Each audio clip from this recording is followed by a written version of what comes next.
This is Python's Paradise. This is your host, Greg Gilbert, aka the Python Hyena, straight out of Fredericton, New Brunswick, Canada. And folks, here we are, November the 29th, 2022, breaking in my new laptop today, which conked out while I was in Toronto at conventions, and breaking it in well because I'm doing my third interview today. And as of right now, yes. I'm supposed to book this person earlier, and that's okay. We all have things that come up. I just turned my phone there, so I got to put this in flight.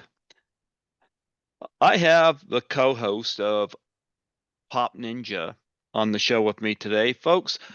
I give you Lisa Everetts. How you do, Lisa? Hey, hi. And I heard third time's the charm. So that's why I'm There, meant to be free today. there you So, go. There you go. Well, it's my record-breaking year for doing interviews, so there you go. I'm looking at your backgrounds. I see some lights. You got Christmas stuff up already? I own a bed and breakfast. I don't know if you knew that or not. I Oh, don't bed like and I don't, breakfast. That means you yeah. have breakfast in bed? No, that means if you want breakfast in bed, you have to eat in the kitchen. Oh, No, no. Like we've been open 17 years. I've been doing the bed and breakfast. Yeah, but you come down to the dining room for breakfast. I don't take food upstairs. why Yeah. not? Nobody's ever asked me. So, What if a person just wants to, too lazy to come down? there's people that have totally skipped breakfast, but if they usually let me know they're coming, so the night Oh, before. okay. Typically, what time's breakfast? It's usually between like 8:30, 10, whatever they tell me Yeah, works for them. yeah. To me, the later the better, you know? Like 8:30 Well, is not gonna work for me. It's way too well, early. I uh, won't be up yeah, then. that's early for me too because I got to get up and prep everything. So I prefer the late sleepers anyway. Good, So perfect. Perfect. yeah. And what's for breakfast? Well, I usually do a theme. I'm an extreme holiday decorator. That's one of my trees. I'm in my bedroom actually. So that's like a tree that's in my bedroom. And so the Uh-huh. lights are reflecting off, I think off the TV screen behind me. Yeah. But I've got three trees up and I've been decorated since Halloween. It takes me weeks to decorate. I'm an extreme decorator. It takes me weeks. I work on it nonstop, about 10 hours a day. And it's a lot. Like, yeah, Perfect. I don't decorate at all, so there you go. You do it. yeah. It worked. If you want to know, it's called the Briar Rose. Uh-huh. The name came from the movie Sleeping Beauty. The Walt Disney movie Sleeping Beauty, and Briar Okay. Rose was the princess. Princess Aurora was Briar Rose to hide her from Maleficent. Well, you are going to be sleeping there, so I don't know how beautiful the people will be, you know. I mean, if I showed up that I'd be sleeping ugly, but nonetheless, Okay. nonetheless, Probably, everybody doesn't look so great in the morning. So yeah. there you go. So what is for breakfast? Uh, well, typical breakfast is a full breakfast. I don't do any kind of cheap continental breakfast. I do like a full breakfast. I do Santa Claus pancakes or Belgian waffles. I do Christmas tree shaped French toast. I do casseroles. It's a whole big production for breakfast. Gingerbread men, gingerbread pancakes. I do a Santa Claus face, a reindeer face, a snowman pancake. I do. I'm like a Pinterest, or like I'm a Hallmark movie. Like that's the whole everything experience. Is that's what people say. So So if I come there and say July, I'll get Santa Claus cookies and stuff like that. oh no, no, no. Like if it was like Halloween, I'd probably make you some ghost pancakes or some like some fall like side dishes like fried apples or something. In the summertime, I do like it's more of a garden theme in the summer. So then I do like a summer themed food too. So yeah, I'm big on themes. Yeah, but I might be very contrary though, so I might want a winter team theme in summer. Okay, yeah, you sound like you're gonna give me all kinds of issues. Yeah, yeah, I might make you Look, I work in a hospital, so I mean, I deal with this kind of shit all day, you know? well, if you're used to hospital food, then we might be a little bit a step up from that. Yeah, There we go. Anyway, yeah, I got connected with you through Tommy Kovac. I'm assuming you connected with him through Facebook, huh? yeah, yeah. I'm not sure how Tommy and I met, but yeah. Oh, well, it's because of all the connections that I've had over the years with different celebrities and different people that I know, and then that's how I met Patrick, my co-host. We met on an '80s message board, like almost in 2004, so 18 years ago. Mm-hmm. My partner, my co-host Patrick, he just moved to Texas from Louisiana. So he's been living in the swamps of Louisiana, and I'm up here in central Pennsylvania.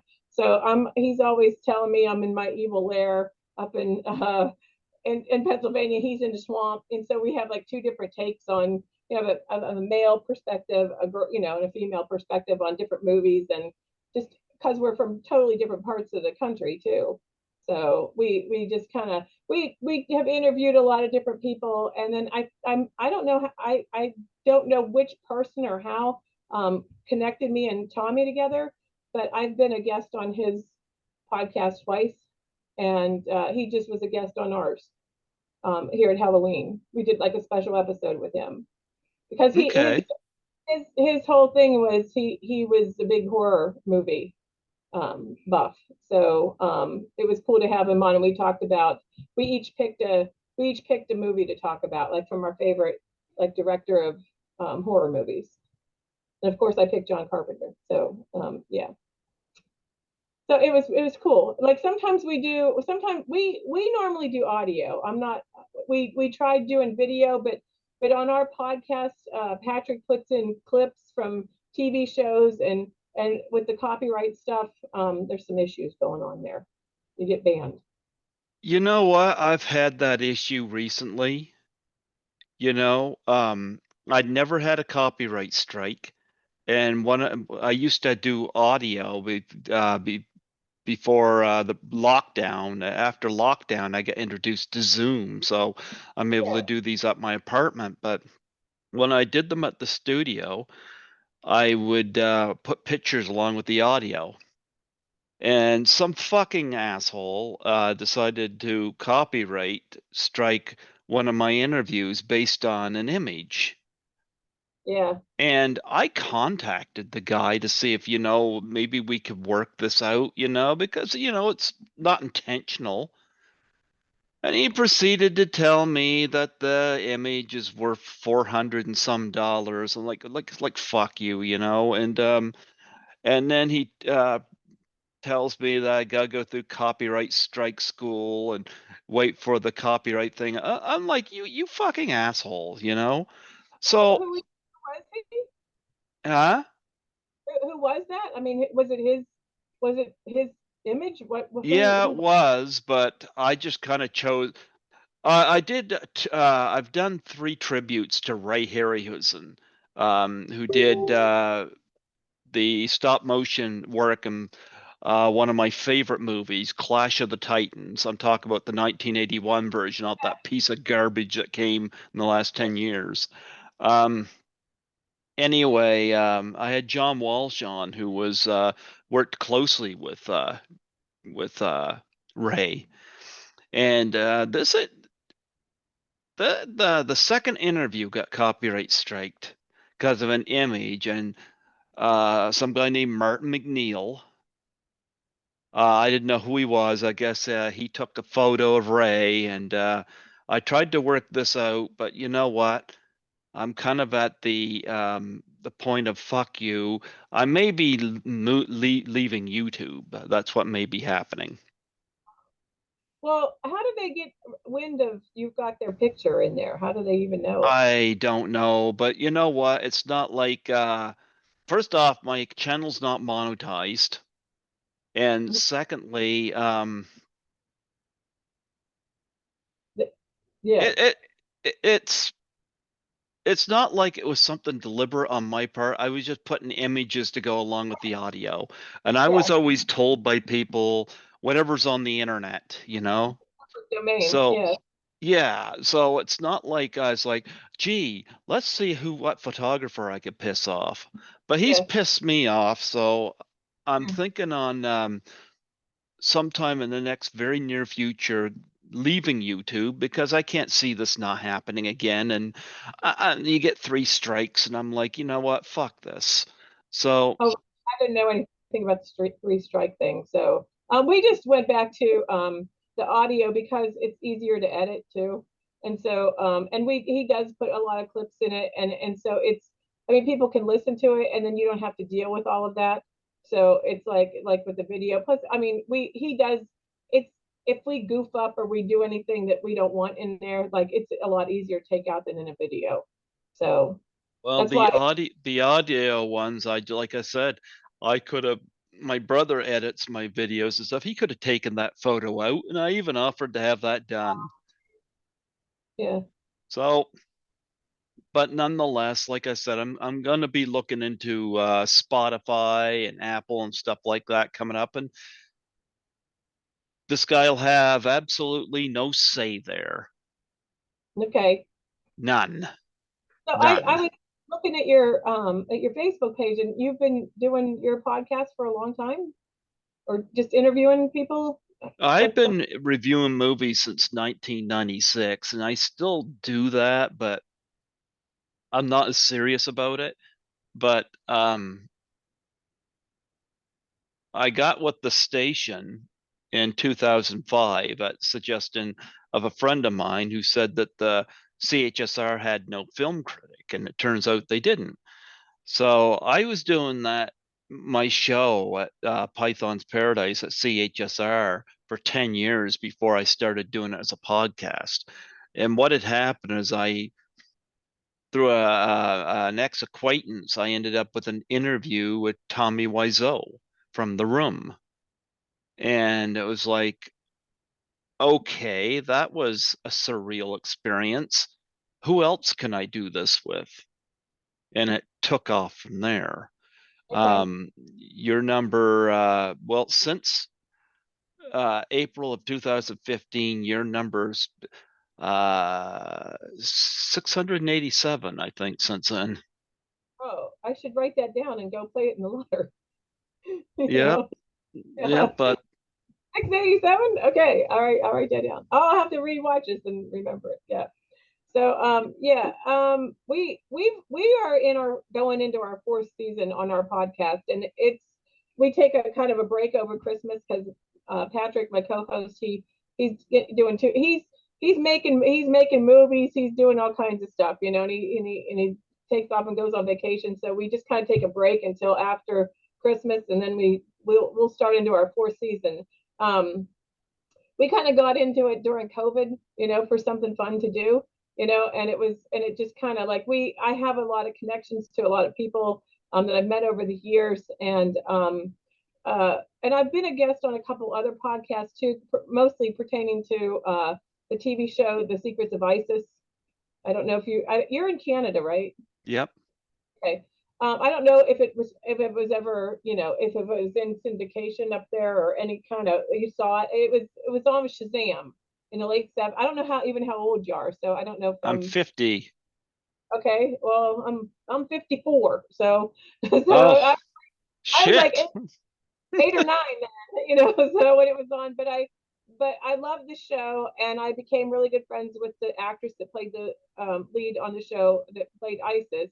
And I was friends with Joanna Cameron, and then I got to be friends with all the cast members of the show. Last year at Halloween, I had a party here at our bed and breakfast, where some of the cast were here, and she was to call in to do like a reunion, like a 40-year reunion from the show. They hadn't seen each other or talked to each other in all this time, and then she died. She died, and I didn't know. She and I had been like really good friends for like 17 years, and she owned a small hotel on the Big Island of Hawaii. And then it was right when we met. I was her personal assistant at a Comic-Con in Baltimore. And it was the first one I ever went to in my life, and I knew if she ever came to the East Coast that I would try to meet her, because I knew who she was because VH1 had done a Where Are They Now Superheroes show that they did, and it said write in and tell us about your favorite superhero. So I said find Joanna Cameron. She's my favorite, and I don't know whatever happened to her, and they found her, and then they sent a film crew out to California to interview her. And then she found out that I had wrote to them, and then she and I started writing to each other. And then when she come to Baltimore to a Batman convention, and it was like Adam West was there, Julie Newmar, Lee Merriweather, the girl that played Cindy Morgan from Caddyshack was sitting right beside me. I've had her I, on the show. have you? Cindy Morgan, yep. Yeah. Well, I grew up in Punxsutawney, Pennsylvania, with the groundhog for the movie Groundhog Day with Bill Murray. That's my hometown. Even though it wasn't filmed there, it's based on it. Okay. So I was talking to her. Cindy Morgan was in the bathroom with me, and she was in there curling her hair. And I was asking her about does she ever see Bill Murray anymore? And she said that she did a annual Caddyshack fundraiser, like a golf fundraiser every year. And she said that there were many Murray brothers that were in Caddyshack, and I only knew of Bill and Brian Doyle Murray. And so I didn't know there was like maybe two or three more in the movie, but they all go to it, but he doesn't. So she sees them, but hadn't seen him. And I said, well, he went up to him and Harold Ramis did go up to Punxsutawney to do a guy I went to high school with was an advisor on the movie Groundhog Day, and they went up to Gobbler's Knob and Punxsutawney on a Groundhog Day to get the whole Pennsylvania polka, all that stuff in the movie. That's all just like it's laid out different because it was filmed in Woodstock, Illinois. But if you've seen Groundhog Day, that's my life. That's how I grew up. Over and over, Okay. over and over and over, same stuff every day. So I had to break away. Yeah, get away from the groundhogs. Yeah. So yeah, but Joanna um was going to call in to our party this past year, and I had just talked to her. It was her birthday was September 20th, and she had just finished writing a book about her life. She was in like the Guinness Book of World Records for having done more TV commercials than anybody in the 70s. She was a model. She had done over 100 commercials, like from like Hanes pantyhose to hair stuff to all different products, and she'd been on Johnny Carson. She was discovered by Bob Hope. She did a lot of different things before she was on this was a filmation, a show, and it was on Saturday mornings. It was live action. It was like probably on right before Fat Albert was on in the late 70s. There was all those live action shows. Like we did a whole not this past March, but last year we did a whole month dedicated to both the shows, Isis and Shazam. And she did crossover episodes, like they were on each other's shows. And so now everybody knows of that because they've made the Shazam movies, the new movies, the current movies, and the Captain Marvel in all the Avenger stuff. But it was actually a TV show for kids, back in the 70s. And she was a character, but I don't think they would revive her character because of the terrorist group, being associated with ISIS now. They don't even want to mention that name anymore. So, but she played a like science teacher, and she went on an archaeology dig, and she dug up this ancient amulet, and she became ISIS. And so she had like a young girl like student that was like a helper, like a teacher's aide, and that was played by Joanna Pang. And then she had kind of like a Clark Kent, like she was like Clark Kent, and she had like a Lois Lane like male version, and that was the Rick Mason character, who was played by Brian Cutler. And both of those, Brian and Joanna Pang, are friends of mine. And Joanna Pang and her husband were here for Halloween last year. And then Brian was going to come and fly here, but then it was we had a surge in COVID, and he couldn't come. But they were all going to reunite like at my house, and then I was just completely devastated because um, I did not know that she had suffered a stroke at the end of September, and then she was flown to the Big Island of Hawaii, and she was put on a ventilator, and then she died on October 15th, and I didn't find out till the 23rd, and our party was like 30th, I think, of October. So I just found out like the week before that was scheduled, of her death, So it was kind of it's still I still. Can't believe it. She's the same age as my mom, so it was sad, but they came and we kind of did like a little memorial kind of thing, with her about it, talked about it.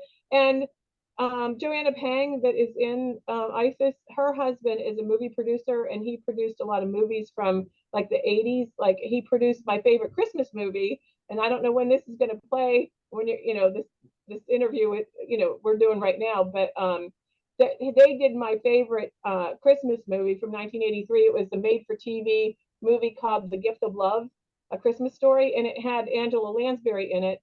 And since Angela Lansbury just passed away, it's that's a bummer too. You know what I mean? It's like everybody is just going gone. So, but I love that movie. It had Lee Remick in it. Lee Remick was in The Omen, and it had Polly Holiday's in it, who is Flo from Alice, the TV show Alice, and it's like my favorite Christmas movie. So I usually like buy copies of it, and I give it out to my bed and breakfast guests as like a little Christmas present, And I've given them out over the years to different, probably 20, copies of that movie I've given away, But so like, you know, I've just somehow have run into all these different people, over time, and that's why Patrick asked me to co-host with him, because I've had connections to a lot of different people. When I met Joanna and was her assistant in Baltimore, there was a man that was there that was we had dinner with her at the Sheridan, and he videotaped the whole thing. And then I also got to be in a commercial with her for the Comic Con, to come on down and see the Batmobile and meet, Adam West. And he knew that the guy that I met that night, he and I became friends, and he was a celebrity photographer, and he's met everyone from Muhammad Ali to Princess Diana. He's been to the Cannes Film Festival. He's been to the Playboy Mansion. He's photographed everybody, and so I started meeting people through him, or if there was somebody that like a friend of mine was she loves the movie Friday the 13th, and it was filmed in Blairstown, New Jersey. And he met Adrienne King, that was in the first Friday the 13th, and she and I have become really good friends. And she's been on our podcast. And she called my friend on the phone.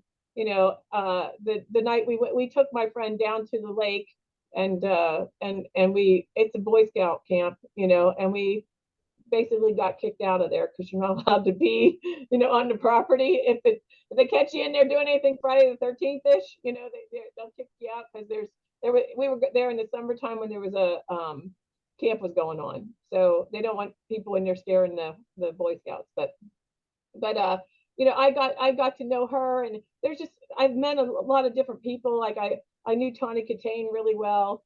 I met Eddie Money at my 40th birthday. He was singing it, and he and I, he dedicated a song to me at his concert, and then I met his drummer. And so there's just been different ways over the years that I've made contacts with people, and it works for this, because then we can call them up and have them on our podcast. So Adrienne King was my second guest was I he? had on here, and I just met her at Frightmare in the Falls. I have a fire whistle across the street from me. So if Hmm. you hear that right now, yeah.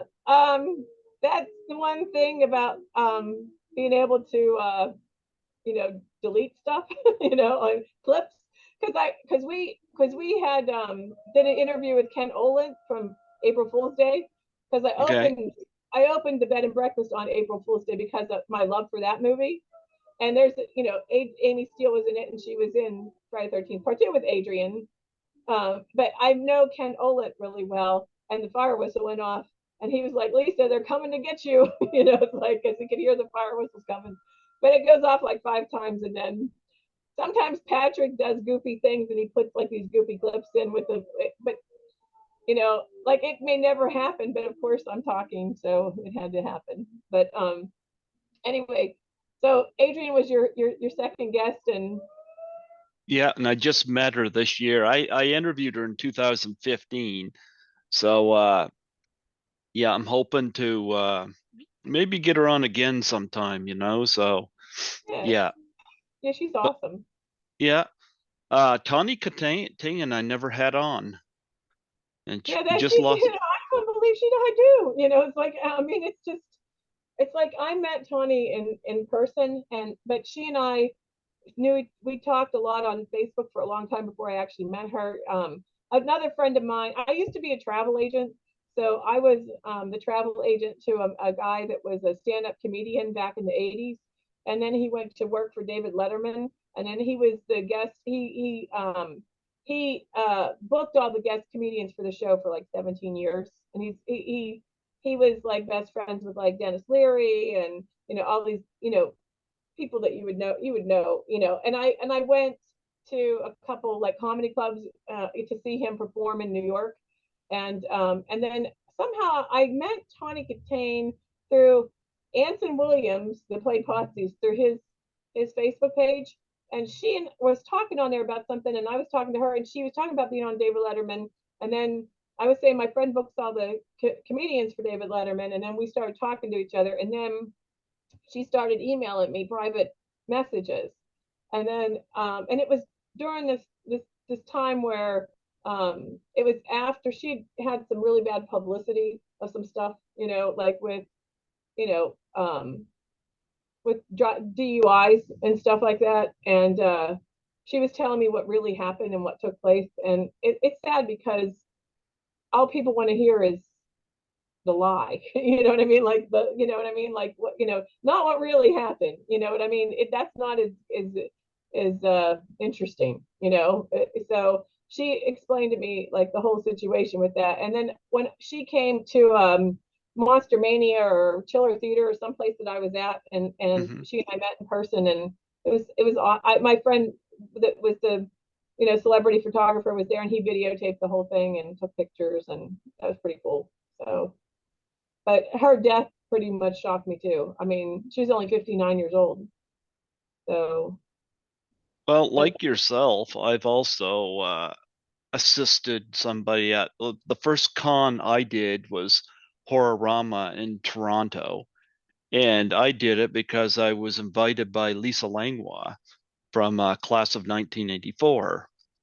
And she and I have remained friends ever since. That was 2017. She's been on here twice.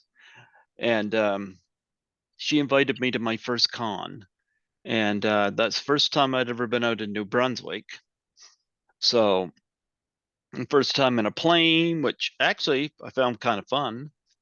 And yeah, Lisa taught me a lot about the cons and taught me a lot about how to use a subway and the streetcars and how to navigate that stuff. And we went to all the class of 1984 locations and yeah, saw that. Yep.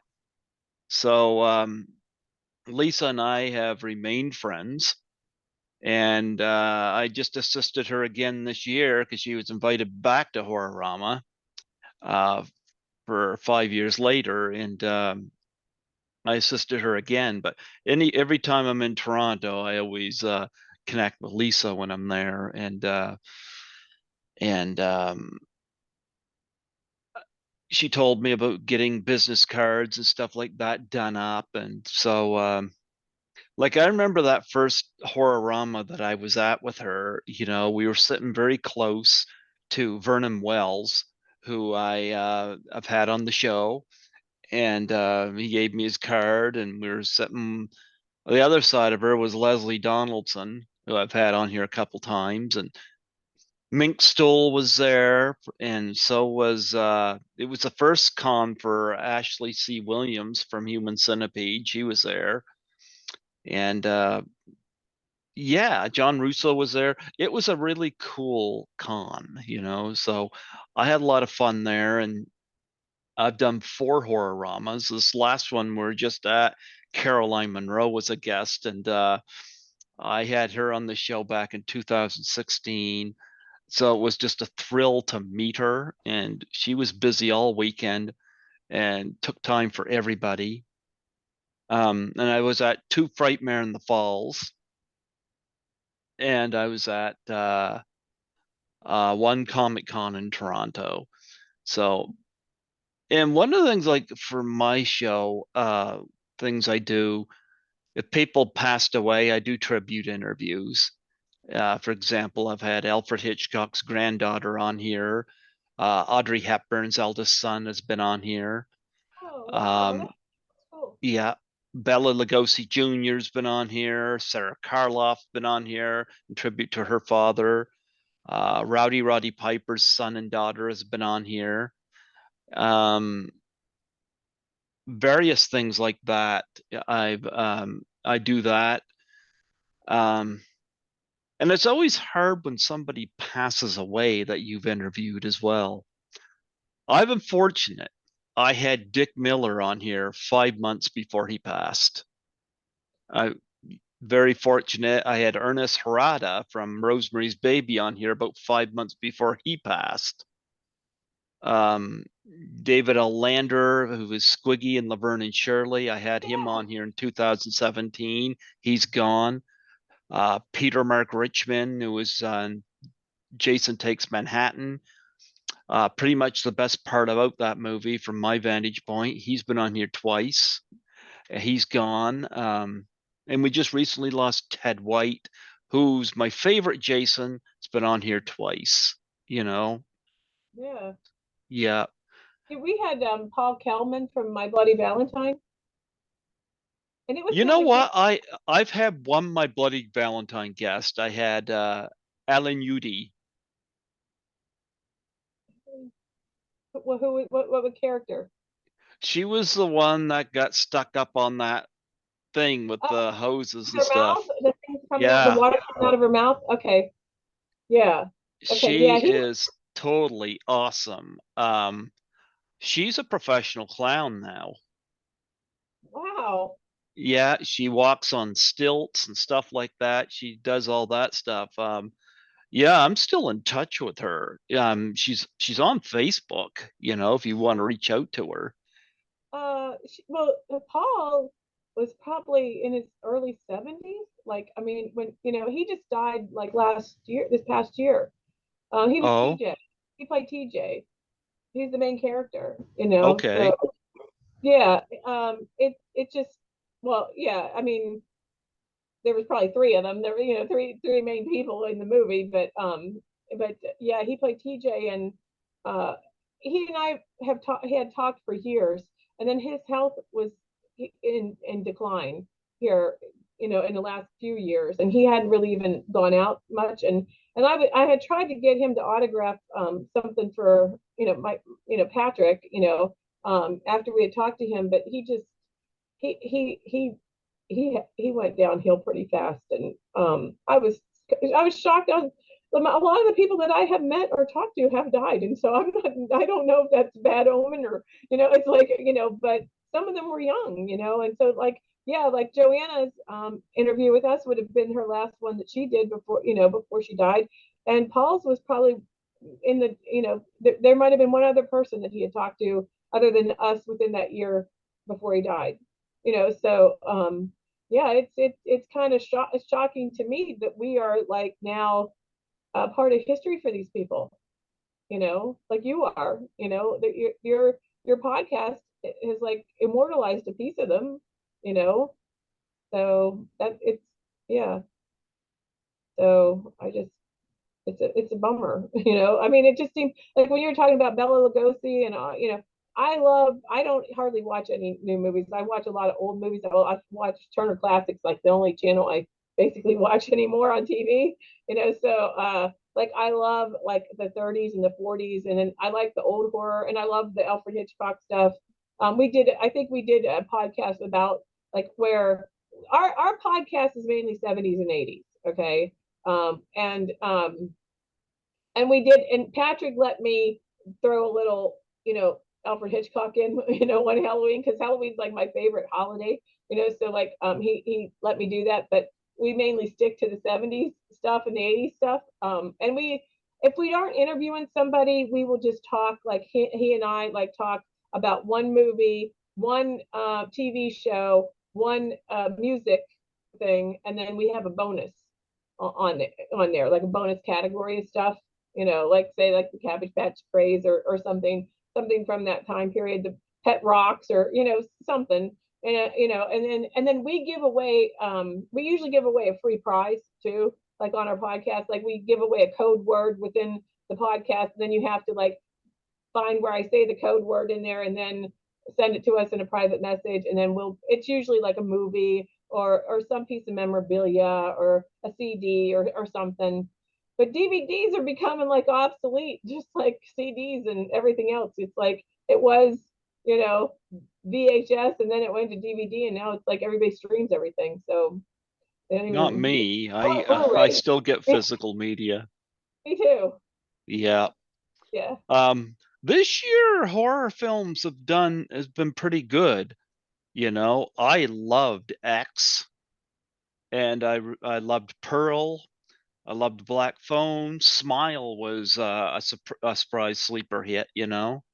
Yeah, I've heard of those, and I heard a Smile here recently. My son and I were talking about it. I looked it up. It looked kind of very disturbing to me. So like the newer stuff is more gruesome and like more disturbing, torture stuff like that. I'm not. That's not my. I like more like character driven stuff. More of a story, like where I really like the character, and I care if they die or not. And like a lot of the new stuff, I can't stand people, so I don't care what happens to them. So it's like it's totally, it's like I just, you know, I don't know. It's like I'm not into like the remakes of the movies. Like I've never seen the remake for April Fool's Day. I did not like the remake for My Bloody Valentine. Even though a lot of people do really like it, I love the originals. I'm an original. So yeah. But it sounds like you do a variation of like Tommy is pretty much like he does everybody.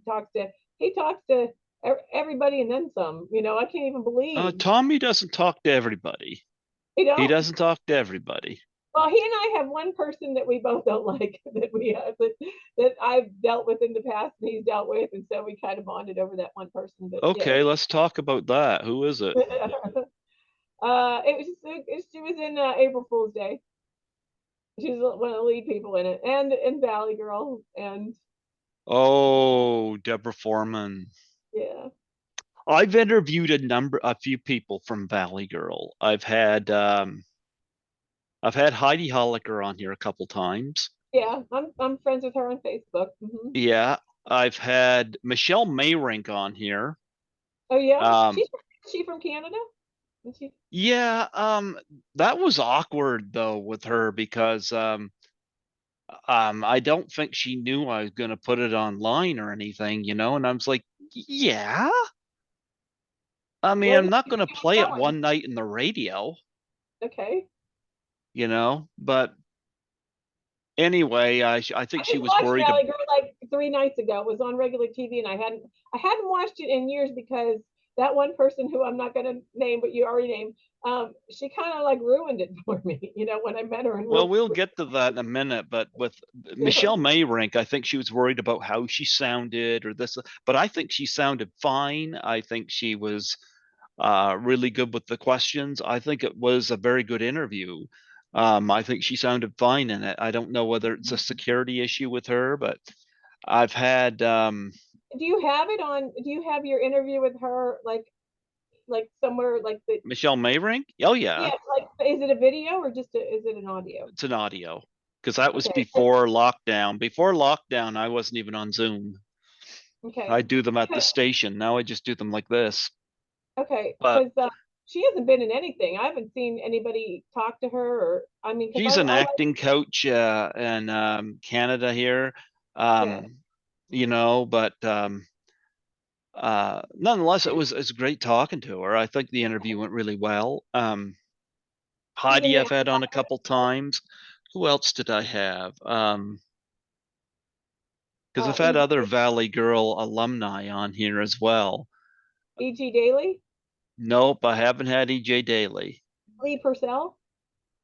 No, but I've tried to get Lee Purcell. It just hasn't come into fruition. Um, just a second. I'm going. Oh, I've had Josie Cotton. Oh my gosh, yeah, I love her. Yeah, Yep, I've had her on. yeah, I think I just friended her on Facebook. But there's people that I'm friends with on Facebook that don't know me. So like it's like they're not, like I haven't talked. The one person that that I know fairly well that I've talked to and met in person is Jill Schloen, and I would love to have her on. Jill Sherlin, I haven't had on. I haven't had her on. Yeah, that's Let me see. Oh, Joanne Barron, I've had her on. And who was she? prom teacher. Okay, So that's four. According to this anyway, and I've had Josie Cotton, of course. So okay, I've had four. I don't think I've had any more than that. Cameron Dye, not Cameron Nope, Dye. I haven't had What's his Cameron name? Dye. Not Cameron Dye. Is that his name? He played Fred. Is that his name? Yep, yep. Okay, okay, okay. I was getting him goofed up with the guy that directed Fast Times at Ridgemont High. Isn't he a Cameron too? Isn't he a Cameron somebody that did Cameron Crowe. Cameron Crowe? Yeah. I'm like, Yeah, there's another Cameron I out there. just Yeah, had somebody from Fast Times at Ridgemont High on here today. yeah. I think I saw that on your page that you had the guy oh, I saw. I was going to ask you about that. David Brandt. Yep, He was a singer. Did he sing Wooly Bully? yep, Okay. that was him. Yeah. Yeah. I thought he looks like Buddy Holly Yeah, in the. he I, did. He I did kind of look like Buddy Holly. yeah. That's Yeah. actually kind of funny. Yeah. Yeah, looking down through here, yeah, I think I just had those four from Valley Girl. That's not bad. Four Yeah. That's people from great. that movie. Well, did you Um, try I, to get Deborah Foreman and then you couldn't get her, or what happened? what's that? I said, did you try? Did you want Deborah Foreman and you had an issue too, or what? What happened? I reached out. I just didn't have. I don't even know where I reached out. I got a response, and I don't. That was so long ago. Like, Yeah. I don't know if I'll try here. I don't know. I mean, I don't want to have an issue with She her, but no, I mean, she I could. I met her in person, like I don't know how long it's been, maybe 10 years ago. Uh-huh. Um, but even prior to that, like I talked to her, and because I opened, we opened our bed and breakfast on April Fool's Day 2006, which is my Wi-Fi password, because of the day that we opened, But because I love that movie so much, and so I wanted to meet her, and when I met her, and I think I talked to her. Oh, I have a pair of earrings and a necklace that she made for me because she used to make jewelry, and I would see her.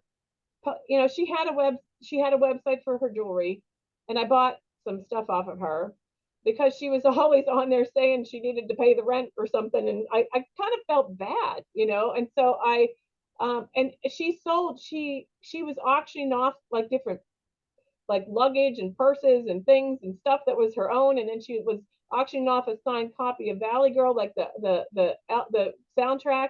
And she said she'd come deliver it in person to whoever bought it.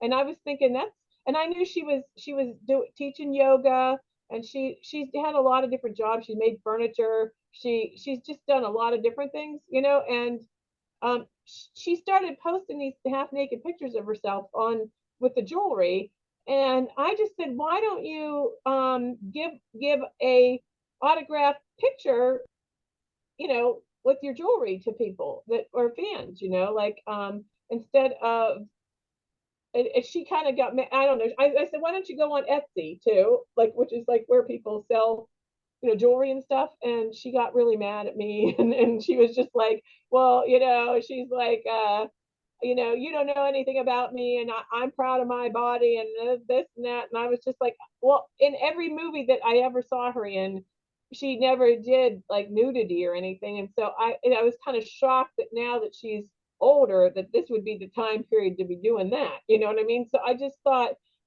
I'm a girl and I don't need to see you naked to buy your jewelry. You know what I mean? So if you're doing it, putting it out there for men to do it, that's a whole nother, you know.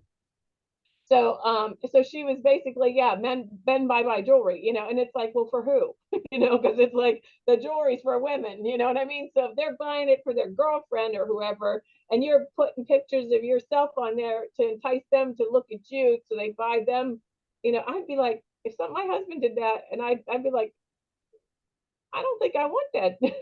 I mean, you know what I mean? So I just was trying to say, like, there's a better way of marketing yourself than the way you're going about it.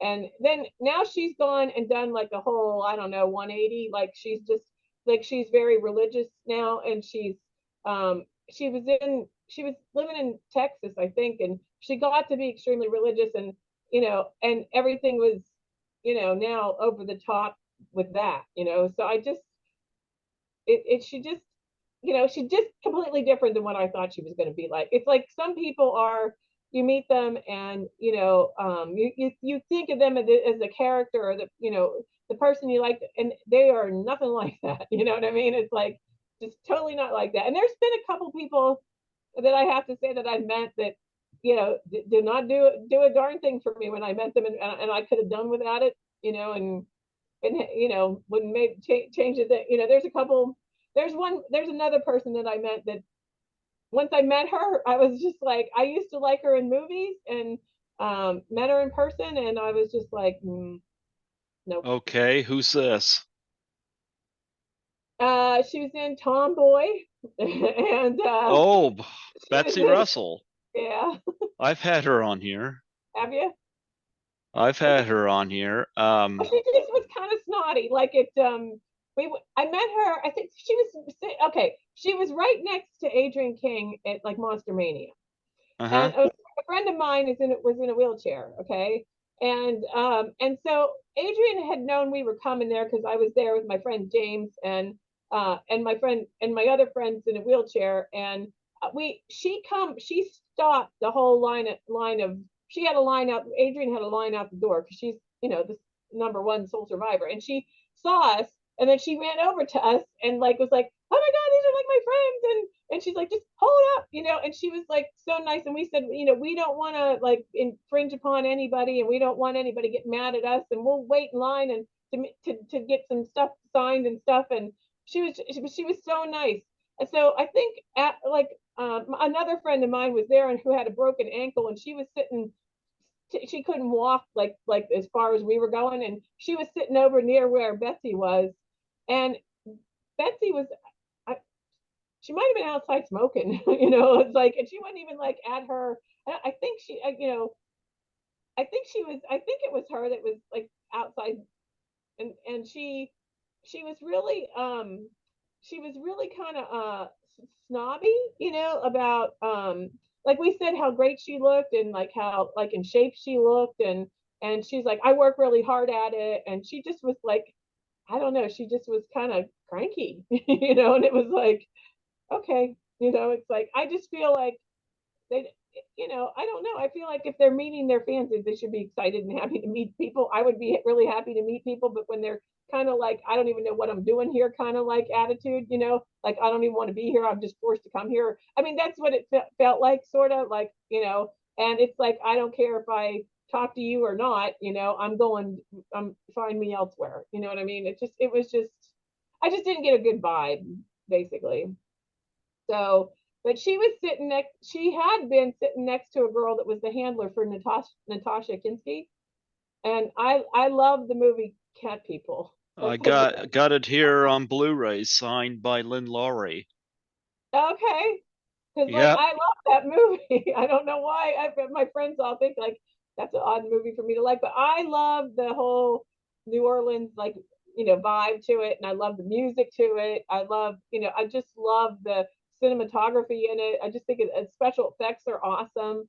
I love cat people, and so but the girl that was beside us had been her handler and was, I guess, that's what it was. She'd been Natasha Kinski's handler at another event, and now she was doing Betsy because we were asking her questions about what it was like working for some of these people, like and who was a pain in the butt, you know what I mean, and who was fun, and yeah, that was kind of cool to talk to her.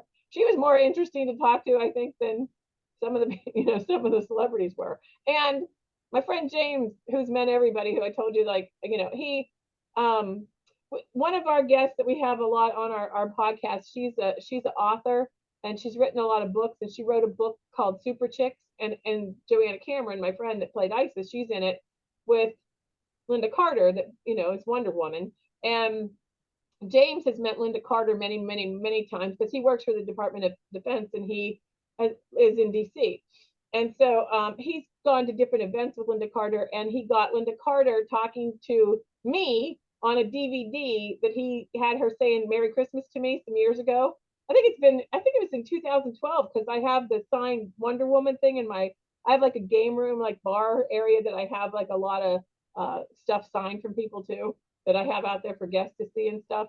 And I have like a Pac-Man, game, and like I collect like 70s and 80s stuff, But Linda Carter was in the book, and I asked James to hook up with our friend. Her name's Billy Ray Bates. She's written a lot of books on this one, the Super Chicks one, which I'm in because I let her use personal pictures of mine with me and Joanna at the Comic Con, and just different things that I said she put in the book. And then I got Joanna to do an interview with her when she before they published the book, and did a whole, she did an interview with her, and then Linda Carter part, my friend James gave her all his pictures to use of her that he took that were personal pictures that he don't you usually give his pictures out to people, but he did, and him and Billy Ray, they became friends there for a while. Billy Ray's been on our show. She just did a Halloween special with us too.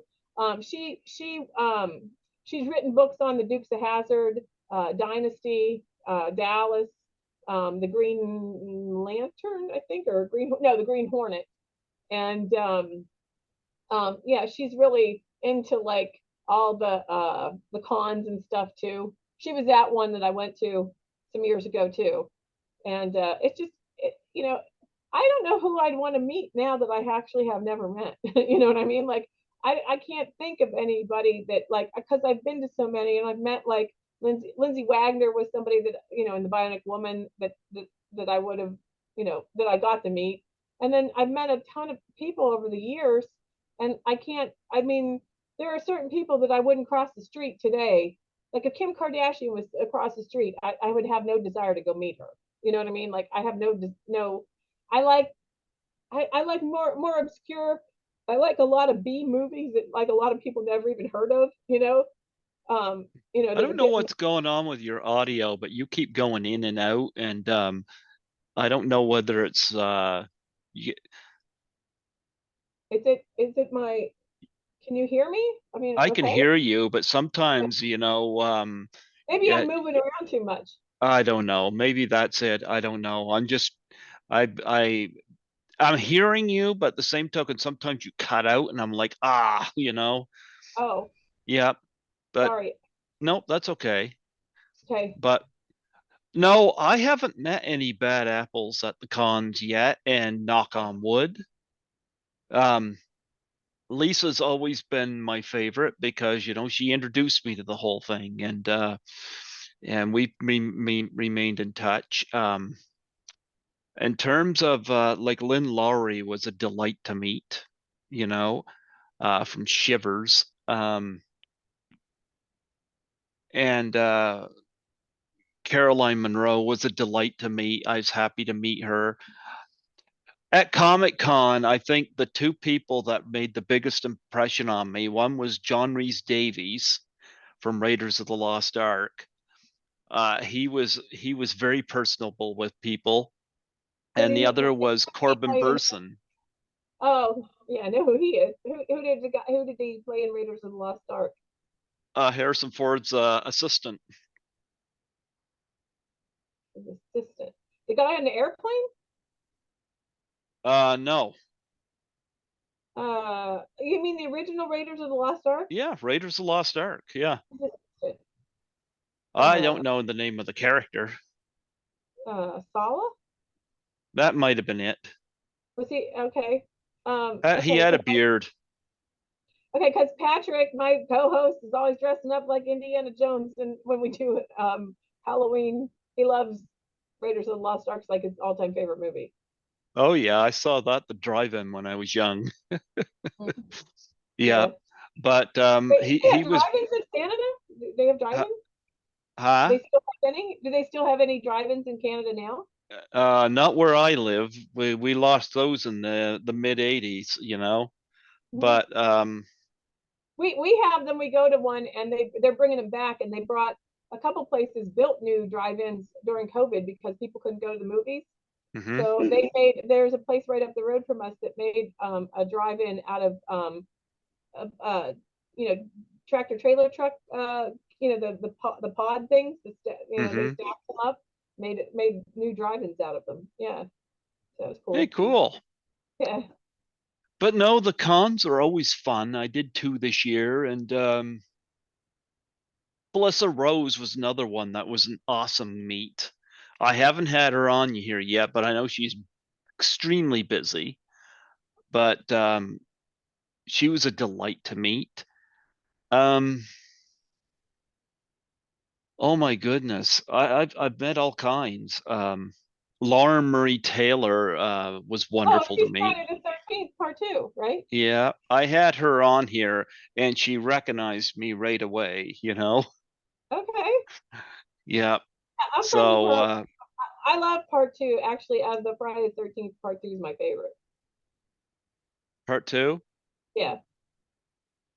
I think Jason Lives is the best one of the franchise. It's the best written one, and I think the scariest one is part four. Yeah, but that's largely because Ted White was such an intimidating Jason. He Oh, played him straight. It was nothing fancy. see, I like when he had the potato sack on his head. I thought he was scarier with that than he was with the mask. I thought that was creepier.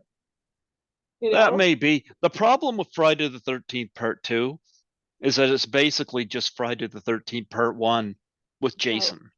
You know, yeah. and I like Friday Friday the the 13th part 13th one. Part One Yeah. is just a ripoff of Halloween. I mean, Victor Miller's been on here three times, and he can't stress that. And Victor Miller has told me he wishes he had written Airplane as opposed to Friday the 13th, and I can't fault him on that.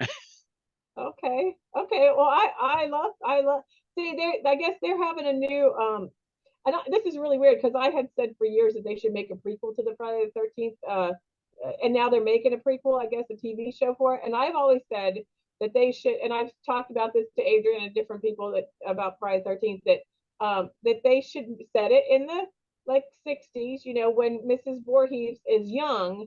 And I think that Crazy Ralph you should find out that that's Jason's father and that he had a relationship with his mother. No, no. Yeah. Here, Troy Elke come up with a better theory. Okay. You want to hear what Troy Elke come up with? Sure. Troy Elke's theory is that Jason's father is actually Roy. Who's Roy? Roy from Friday the 13th Part 5. Oh, I didn't. I never got that far. I don't know that. I don't know who he is. Like Oh, okay. mm-mm. I thought Ralph, and I'm thinking Ralph, Crazy Ralph, because you never know where Crazy Ralph comes from, and he's crazy, and Jason kills him in part two. You So it see, would. if you saw Part 5 and I didn't. So okay. okay, So well, if you saw I, Part 5, you'd know yeah. why Troy would say that and why it makes Okay. perfect sense. Okay. Yeah, why it would make perfect sense. Okay. But I just hope they don't screw it up. my I've kind of lost taste in the Friday the 13th films after a while because I'm a co-producer on 13 Fanboy, and I more or less got ostracized from it because I tried to pitch a suicide depression challenge, and I guess it got kind of looked down on. What? What? Wait, Yeah, what? yeah. What? I I don't mean, know what that it's is. basically it's okay to dump water over your head for ALS, a disease that killed Yeah. my father. It's okay to do that because it's fucking trending. But taking a pie in the face for suicide and depression, the Doubtfire Face challenge, that's too Oh, much. That's too much of an effort for these assholes, you know. oh, I So didn't know what you meant, and so I'm like, okay, like I don't get that now. I don't understand that either. nope. But as You a were wanting to do result, you were wanting to do a fundraiser for suicide and depression, yep. and nobody wanted to do that. Oh, I've had a few takers. Don't get Uh-huh. me wrong. Law Marie Taylor was one that did it, but but I put 3K into 13 Fanboy, so I figured I could pitch this and be fine. It was Scotty McCoy that threw it at Debbie Voorhees, but she decided to blame me for it, and I got accused of stalking Judy Aronson, despite the fact that I've never been to the States. Oh, okay. Like if Yeah, you, that's a level of intelligence I'm dealing with 13 Fanboy, and I don't even know that. I don't even know what that good, is. you're not missing anything. Okay, okay, I'm because I'm like, I'm I don't know it. Yeah, I'm but yeah, tired of dealing with people that look down on people who they feel are beneath them. Well, I figure, when somebody puts 3K towards your movie, fucking respect them, you know? But no, I'm not a big enough star, I guess. And I've heard enough negativity from other performers about Judy Aronson that you know, well, did you want her to be on your show or something, and you asked her more than oh, I'm once? going to tell you the backstory of that Oh, okay, because okay. 13 Fanboy hates it when I do this because it defeats me being the stalker. But I had Ted White on here in 2016. He played Jason in the fourth movie, and he brought up the idea of having Judy Aronson and Kane Hodder come on my show, and he's I couldn't have him give me the info over the air because we were or I didn't know how to edit and stuff. But he Mm. emailed me the contact info for both. So he sent me the phone numbers. Now I didn't phone them right away. That was 2000. I didn't try to contact them till 2019, but I felt odd about just phoning. Well, what had happened was in 2019, Dick Miller had passed away. And I had interviewed him 5 months prior. And I was kind of like, wow, what if I had these numbers all this time and I did nothing with them? You know? It's so I gave Kane Hodder actually it was back in 2016. I actually messaged Judy Aronson on Facebook and I sent her the interview I did with Ted White. And I pegged in it where we talked about it so she could see it. Her icon indicated that she read the message. No response. So I left it be. Now, after Dick Miller had passed away, I had reached out to Judy Aronson by phone. A female answered, claiming I had the wrong number. So the following day, I called Ted White about it because he's been on my show twice. And he said, that's her number. And I said to Ted, I said, do you think maybe I might have creeped her out? And he said, she would never do that. She's not that kind of girl. But anyway, I left it be. I gave Kane Hodder a call. I got his answering machine. I left a message, told him who I was, how I got his information, and how to contact me. I never heard back. That I'm okay with. I'm okay with. He hasn't done me wrong. Judy, when we got into filming 13 Fanboy, and by the way, I was never in New Mexico when they were shooting it. I contributed to the Indiegogo only. I was never out of here. But I reached out again by phone. This time, the person answering claimed to be her cousin. That was the last time I phoned her. Well, I had Debbie Sue Voorhees, who directed 13 Fanboy, on here 5 times. On that third interview, she told me to lose the numbers, and it was tone in which she said it that kind of set me off. So it's been kind of going around now that I this is the funniest part. I got told I called her 22 times. Now you're a Okay. female. Would you put up with somebody calling you 22 times? I no. No, No. I can't see her doing it either. So somebody is spewing bullshit. I got told because of my actions, a screening of 13 Fanboy in Blairstown, New Jersey got canceled. Well, that screening, I've seen an article where it shows a picture of a bunch of them at that screening. So 13 Fanboy is a movie. Yeah. Okay. So that's where okay. See, I thought it was a website or another type of a podcast or radio program or something where you talk about Yeah. like the fan stuff. I didn't even realize. I actually, now that you're talking about it, I think I do know what you're talking about, but I've never seen it. I don't know anything about it. Well, Um, I find it funny for something I supposedly got canceled because of my action. There they are sitting at it. And why would they cancel it? I don't understand that either. because of my actions. But you if you called somebody twice on the phone, you're in Canada. Why would they cancel uh, any kind of You know anything? what? They didn't cancel nothing. Okay, but I just mean, why would I they even just do that? I just told you. There's an article that had a picture of the bunch of them sitting at a Yeah, screening for a no, Q and A at that.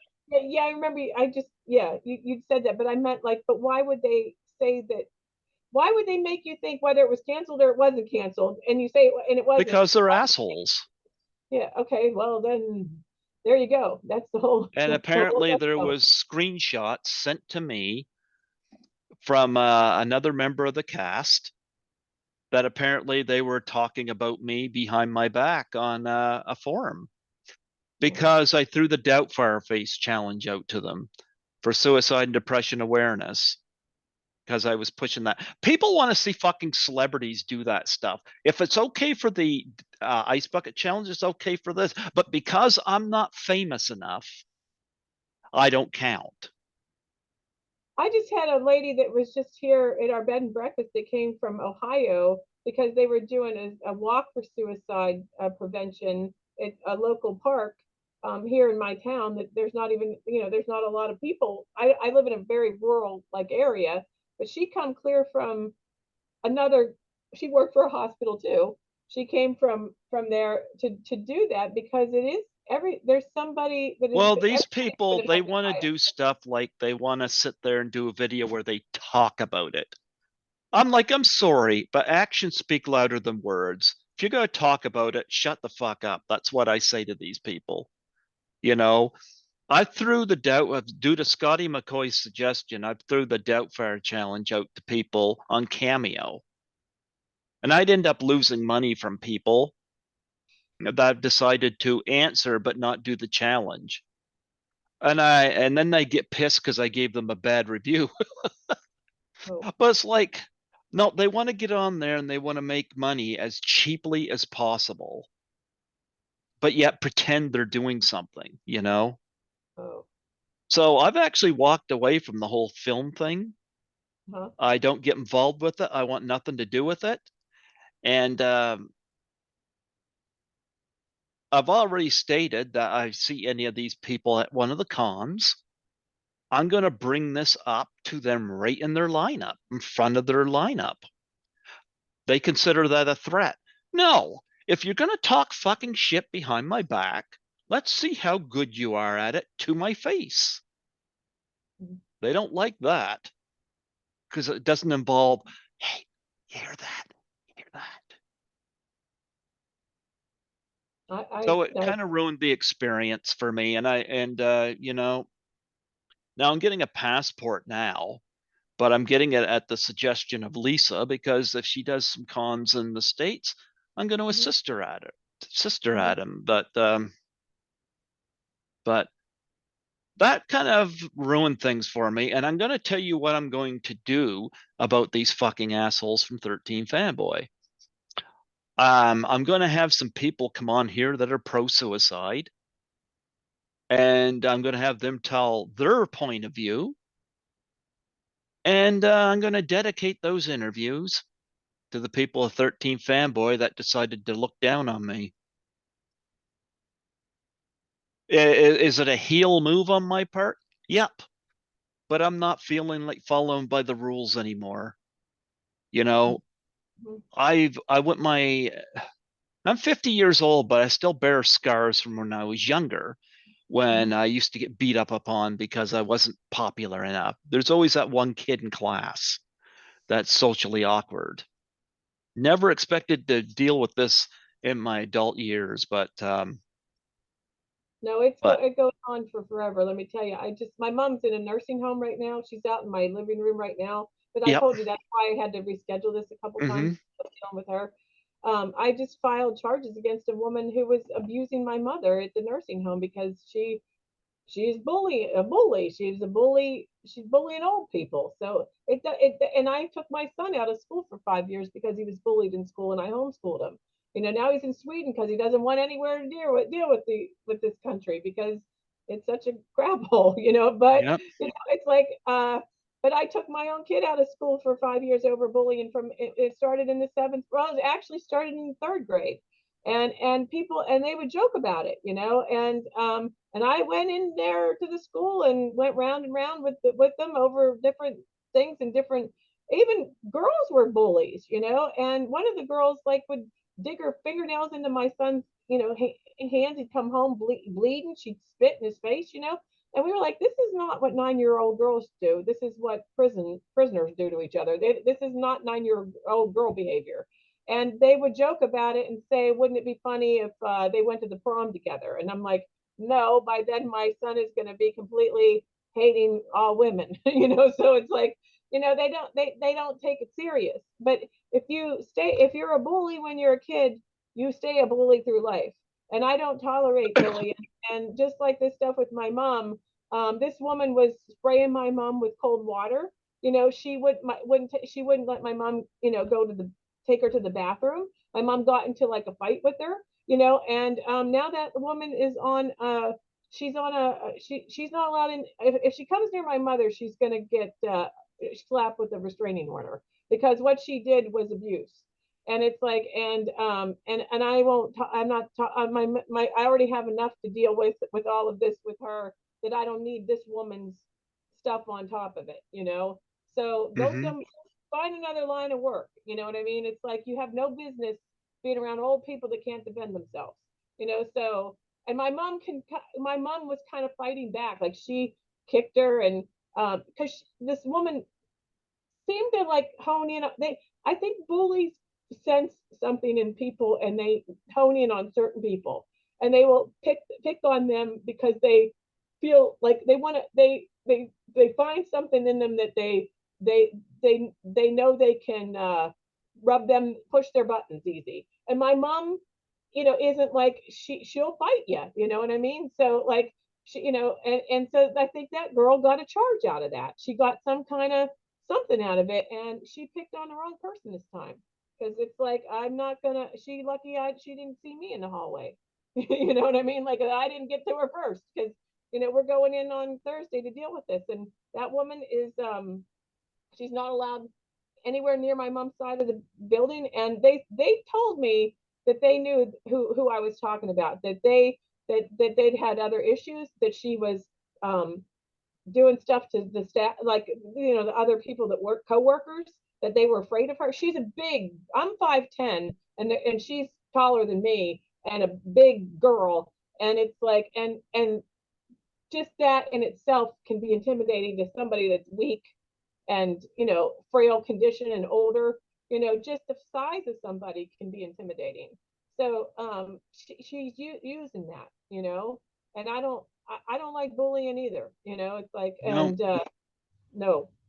Mm-mm. So I'm letting them have their movie and But it but don't stop. You can that's the kind of people those people are. You just gotta, just, you're well, doing here's your the thing. thing.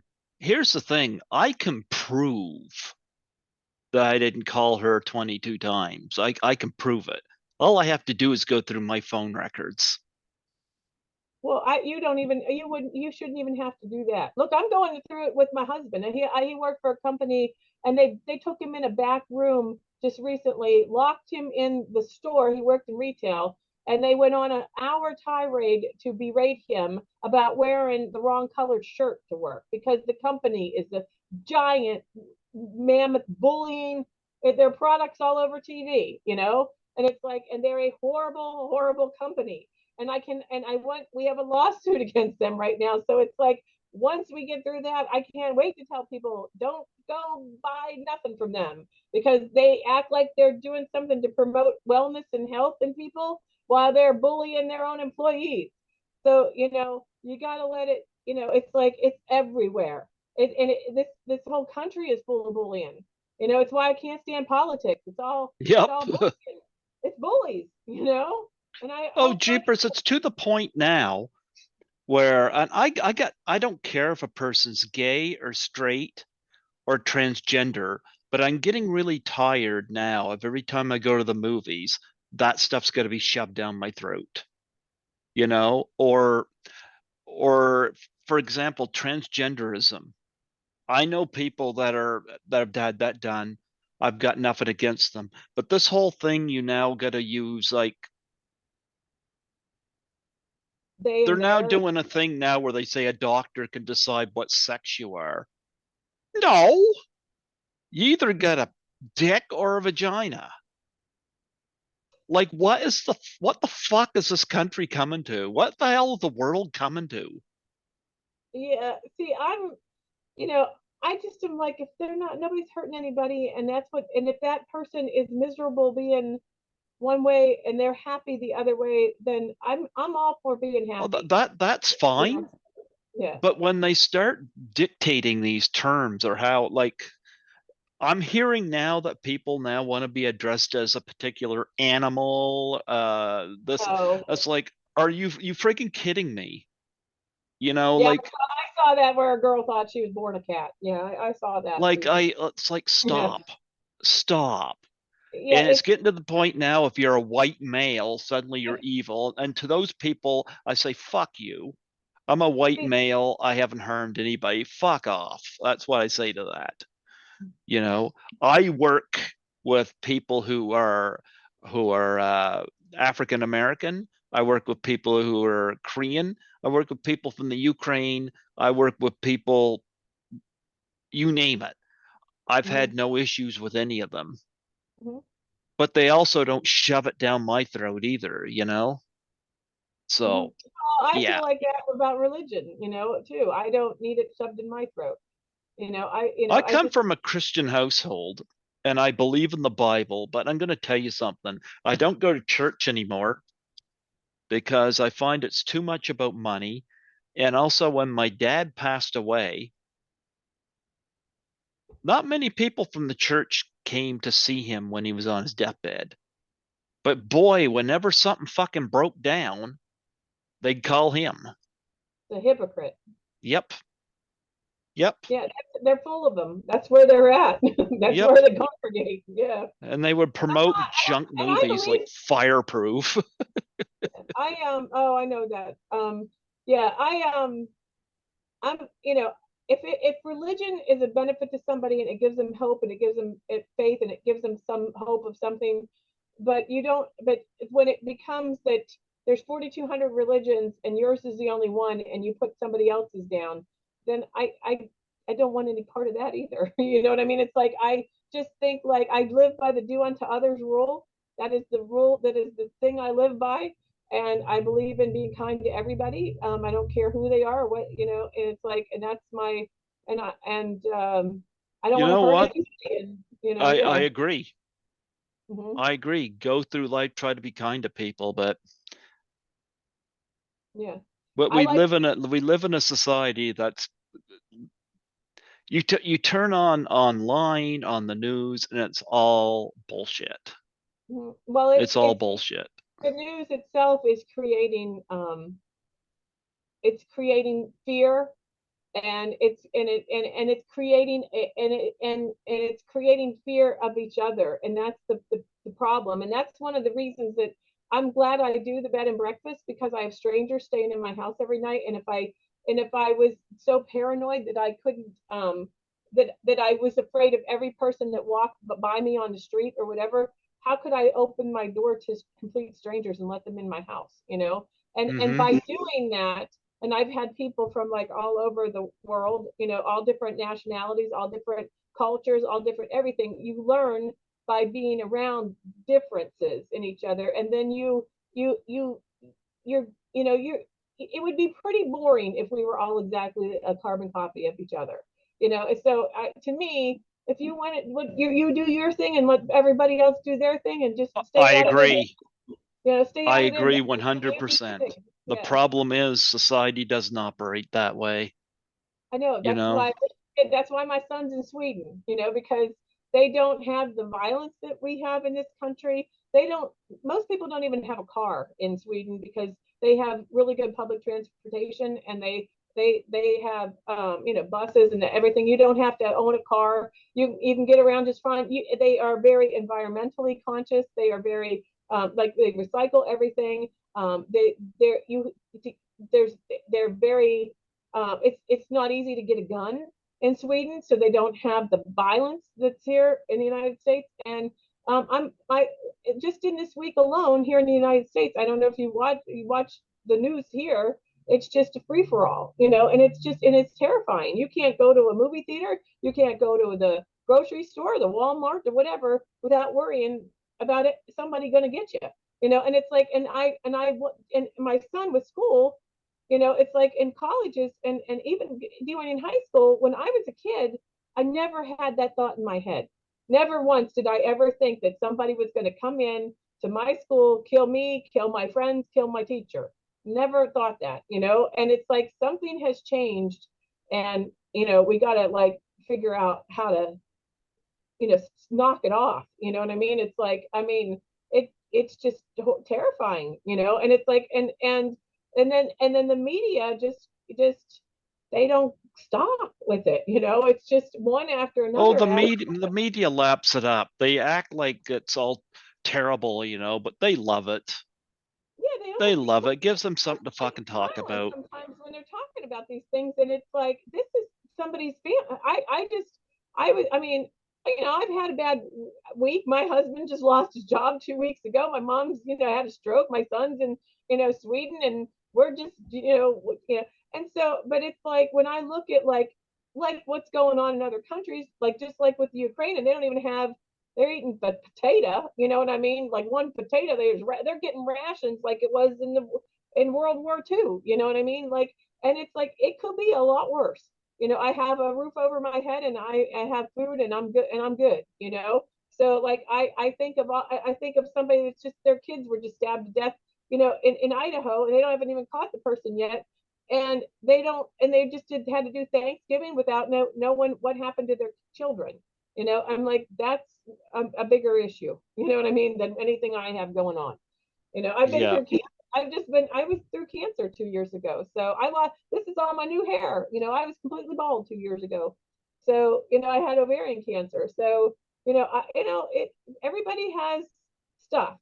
And so like we ought to just like be grateful we're in the moment, and it's and take be happy with, have, you know, be look at, like I try and tell my mom this, and she's just, you know, because her brain's been affected by the stroke. It's like, there's a lot to be upset about, but like focus on the good stuff. There's a lot of good things too. So that's Let's me. talk about something more positive though. Yeah, Because yeah, yeah, I don't want to talk about 13th fanboy because yeah, yeah. or politics Oh, or any of that shit, mhm. just puts me in a negative mood. So let's talk about I something know. more positive. You guys do a podcast. Talk about some of the guests you guys have had on. Okay. In the past, well, I've known. I don't know. Do you know David Roya? Have you ever watched the movie Billy Jack? Billy Jack. Years and years ago. I know what movie you're talking about. Yeah, because they made a prequel and two sequels to it. Hmm. David, he and I became friends like 10 years ago. He played Bernard Poser in the movie. He was the villain. He was the bad guy in that movie. He was the one doing all the bad stuff in the movie. There's a scene in that movie, and you may have heard them talk about Billy Jack in the movie Yes Man with Jim Carrey when he says, "I'm going to take this foot and I'm going to whop you on that side of your face, and you're not going to be able to do anything about it." That's from Billy Jack. He's like a taekwondo. He wears like a hat. It's about racism. It takes place like where they're like near an Indian reservation, and they're the rich. He's the rich kid in town. He's the rich guy's son. But David, I had never seen this movie. I never saw Billy Jack, and then a friend of mine we found it at like a flea market or something for like 50 cents, on a VHS tape. And she was like, "Oh my God, did you ever watch Billy Jack?" Well, I think I had heard of it because the song "One Tin Soldier" is the theme to Billy Jack. I don't know if you know that song by Coven. It's like the theme for Billy Jack, but it was big hit like back then. If you should know probably what I mean, but the prequel and the two sequels never really did very well. But the Billy Jack David was like the reason that I like that movie. And I remember him. He was on F Troop. I don't know if you remember F Troop. And he was on the King Kong version with Jeff Bridges and Jessica Lange. He was one of the Hmm. crew people on that. He I found him on Facebook and friended him, and then he wrote to me, and then I invited him to come here to my bed and breakfast. And then I said, if you come and bring me a signed poster from the movie Billy Jack, I'll make you an offer you can't refuse. And he's like, well, what's your offer? And I said, give me a signed poster from Billy Jack, and you can come stay however long you want. And he was like, are you serious? And I was like, yeah. So him and his girlfriend at the time, they came and like we had a blast with them, totally had a blast. And he's been on his health has been he came here when he was 68, so I'd say he's getting hitting close to 80 now.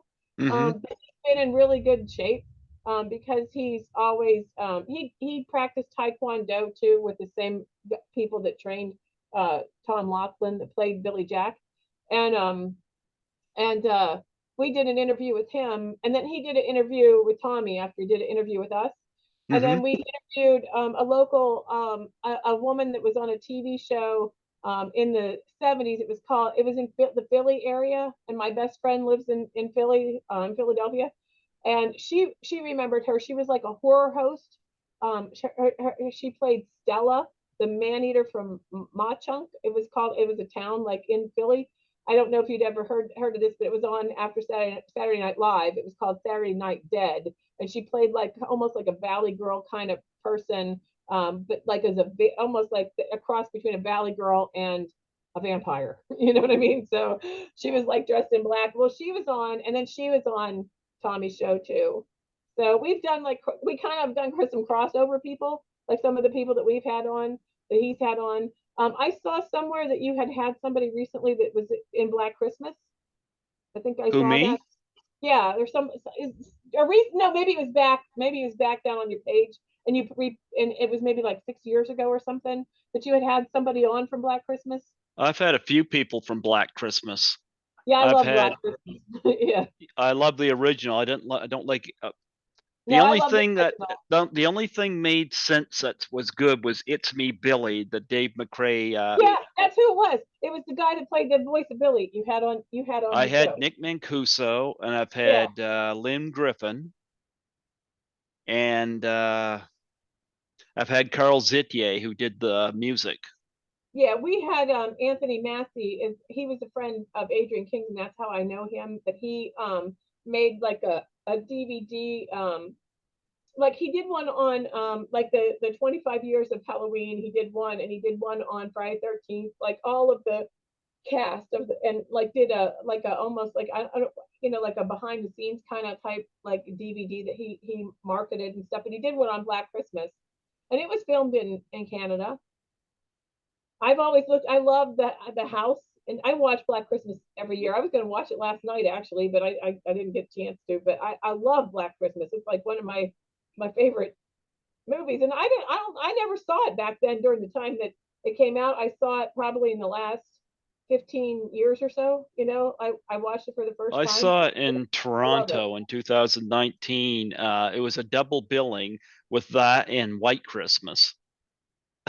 White Christmas with Bing Crosby Yeah, and Black Christmas. White I didn't Christmas was played first, and it had some people at it, and then Black Christmas played second, and that was packed. And I called Lisa and asked her if she wanted to join me, and she agreed because it was filmed in Toronto, and she knew a lot of people that were in it. And so I got her a ticket. She met me at the screening and went to Black Christmas.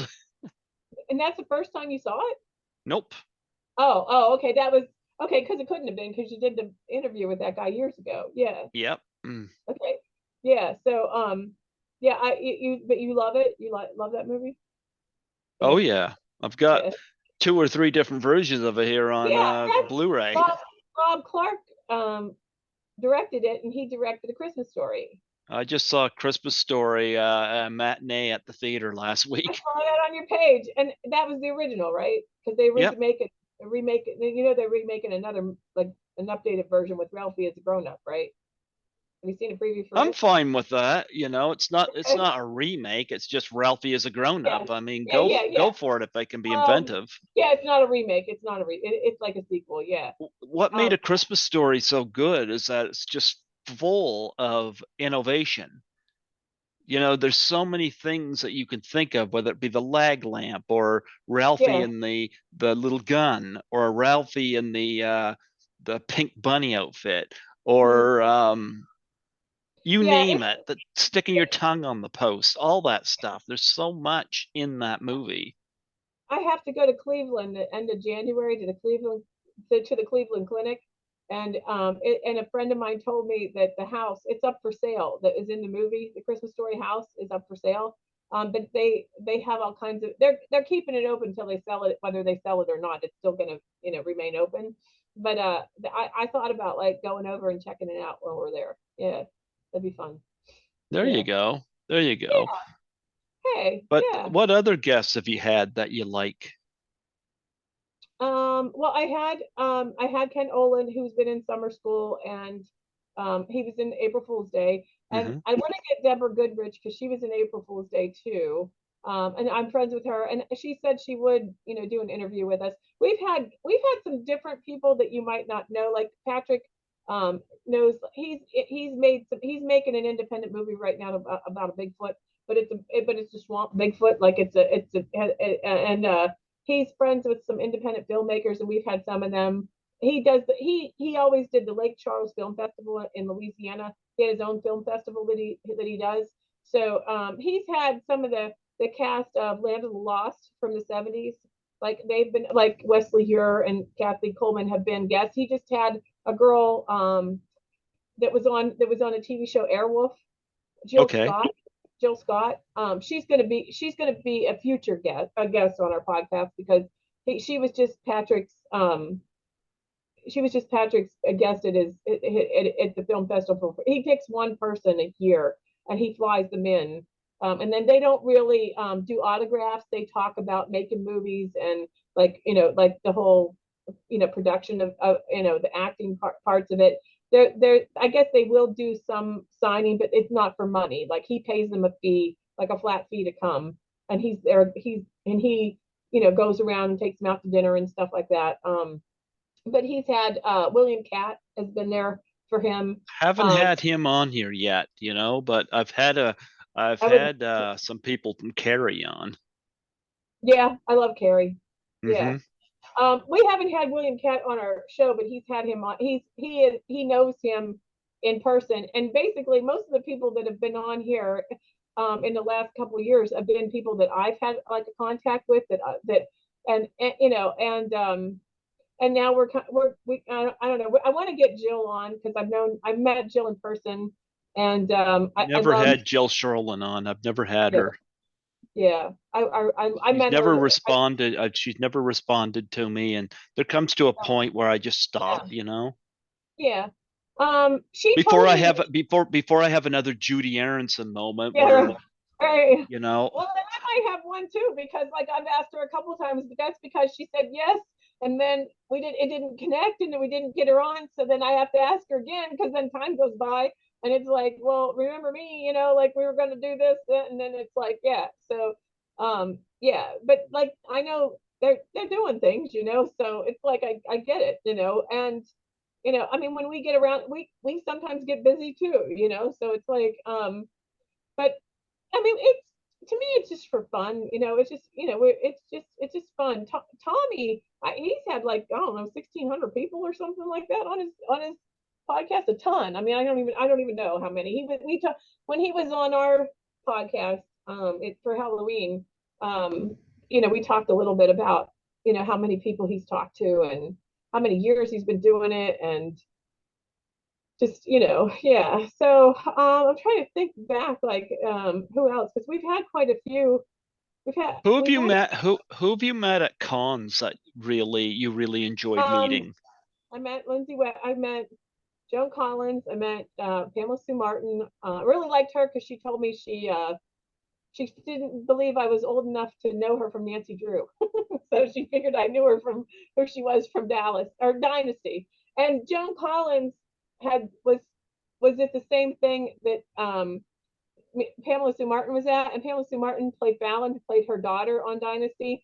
And when I think I must have had a sign something from her, and Joan Collins said to me, she said, "My daughter's here," or something like that. Like, because she goes, "I didn't know my daughter was here," and she's like, "I need her email," and it was like, "Do you want me to go get it?" She's like, because actually, our friend of ours, Billy Ray Bates, was there with my friend James, and she was interviewing her, and something happened at that thing that the tape got her whole entire interviews got all destroyed, and it was one of the all these people that she can't ever get back again. And she said she didn't even like just like that incident she doesn't like to talk about because it was like, you tape all that and then it's gone and you can't go back. You know what I mean? So it's like, she got, yeah. I met Donna Wilkes for the played Angel. Um, I met I met um, Kathy Coleman. Uh, um, Trying to think from the very first Deborah Foreman, Corey Feldman. Met both Corys. I met Corey Haim right before he died. That was really sad. They were doing like a Lost Boys a reunion at one of the events that we were at, and One of the last movies Corey Haim did was shot here, was it? called American Sunset. I don't know that. I just, Mhm. it was just really, really sad because he was. What bothers me about some of these things is that these people that are there are going through rough stuff too in their own lives. And like Corey Haim was passed out. I don't know what he was doing, like what if he was drinking or what. But people were talking about that at the at the event. We were standing in line with people, and they were just there to get that person's autograph and sell it on eBay. And it's like, and to make money off them. But they wouldn't go out there and help him off the grass. I would personally take him home and then probably adopt him. You know what I mean? Because and take care of him because I don't. I mean, if you're gonna say you're a fan of somebody and you like their work, but you're not even going to pick them up off the ground and help them. I mean, that to me is like, what kind of person, I what always tell I always tell people personalize autographs because a lot of the times these people that are selling them Hmm. They just want them to sign their name. Yeah. Yeah. I always tell that it's advice I gave to Lisa, and it's advice I've given to other people. Yeah. Personalize it, Yeah. All and if my yeah, Yeah, my bar like room, my game room, like has a shelf that goes the whole way around it, and I have so many autographs of people that I can't even get all the stuff on the shelves. But everybody that comes here, they're like, "Those say to Lisa." Like, did you meet these people? And I'm like, "Well, yeah." It's like, I mean, it's like I mean, I never was somebody like to go to those kind of things just because like I didn't even know there was such things like these fan things. I didn't even know people did that.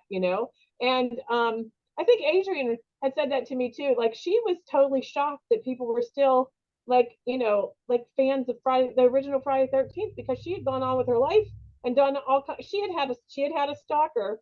I don't know if you talked to her about that, but she had had a stalker during Friday the yeah, 13th. Why they killed her off in part two, and it's like so.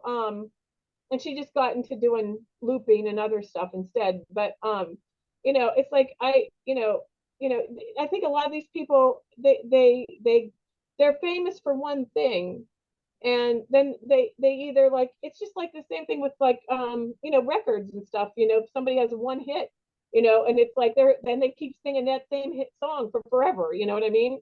It's like, and I we haven't done any musical guests on our show yet, on our podcast, but I did, got to meet Eddie Money, and he was staying at the hotel that I was at, and I hung out with him. He dedicated the song "Endless Nights" to me for my 40th birthday at his concert, and then we met his drummer backstage after the concert. We were the only people, me and my friends were the only people that he took a picture with after the concert. His manager had gone to Penn State, which is where I live near Penn State football, Penn State College, which so we were talking to him about that. And then my one friend who was in a wheelchair, I said to Eddie Money when I met him, do you do autographs with people because she's in a wheelchair and it's really hard after a concert. Nobody pays any attention and they like are pushing and shoving and they'll knock her right over. And I said we usually leave ahead of time to get her out of there. But he said no, no, no, no, no, come early, come, we'll bring you backstage. Well, um uh we just did we got there early, but they were doing a promotion for Rolling Rock, and we had to wait till afterwards. But it was cool that he did that for us. And so that's like I have pictures of it, and I framed them all for my friends, for Christmas one year, and that was pretty cool. And then I met Tawny Katane, and I met Andrew Stevens. It was in 10 to Midnight, and he's in a movie I really like called The Seduction with Morgan I've got Fairchild. that here. That movie is so stupid. I love that movie. I I made liked Patrick him watch in that with he me. was in The Fury as well. I like the Fury too. Yeah, Yeah. yeah. I got The Seduction here, but it's one of those I ones I love laugh that at because movie. it's so fucking stupid. Oh, I love it. It's like it's I love that movie though. I mean, I just love it. It's what movie? Why I know about the movie is the first date I ever went on was to see the movie Terror in the Aisles. I don't know if you Yeah, I've remember that. got that here. It's Yeah. like the clips put together of horror movies. And so The Seduction was in that.